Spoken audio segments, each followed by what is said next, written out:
রবিউল আউয়াল মাস, আল্লাহ রাসূল সাল্লাল্লাহু আলাইহি ওয়াসাল্লামের আগমন ও প্রস্থানের মাস।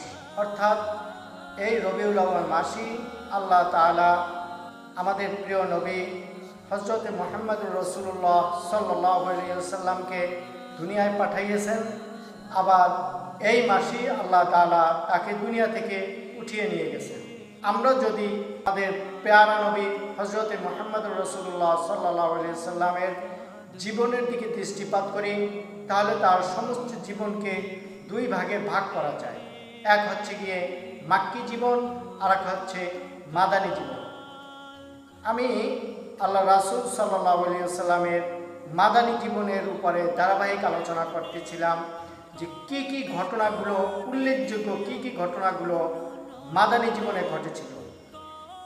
তার মধ্যে অন্যতম উল্লেখযোগ্য একটি ঘটনা হচ্ছে গিয়ে ঐতিহাসিক বদরের যুদ্ধ, যে যুদ্ধ ইসলামের প্রথম যুদ্ধ এবং ইসলামের পক্ষে প্রথম বিজয়ের যুদ্ধ। এটি ছিল দ্বিতীয় হিজরি সনের 17 রমজান, 13 মার্চ 624 খ্রিস্টাব্দ। ঐতিহাসিক বদর যুদ্ধ সংগঠিত হয় মদিনা থেকে 80 মাইল দূরে অবস্থিত একটি কূপের নাম বদর।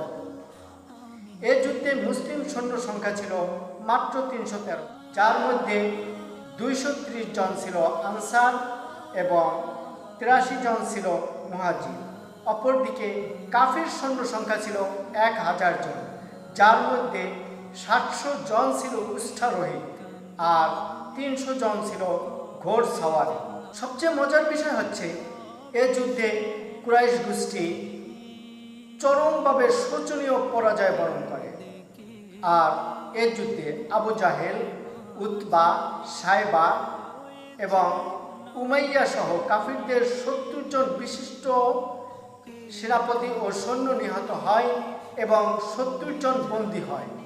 অপরদিকে মাত্র 14 জন মুজাহিদ, যার মধ্যে 8 জন আনসার এবং 6 জন মুহাজির শহীদ হন।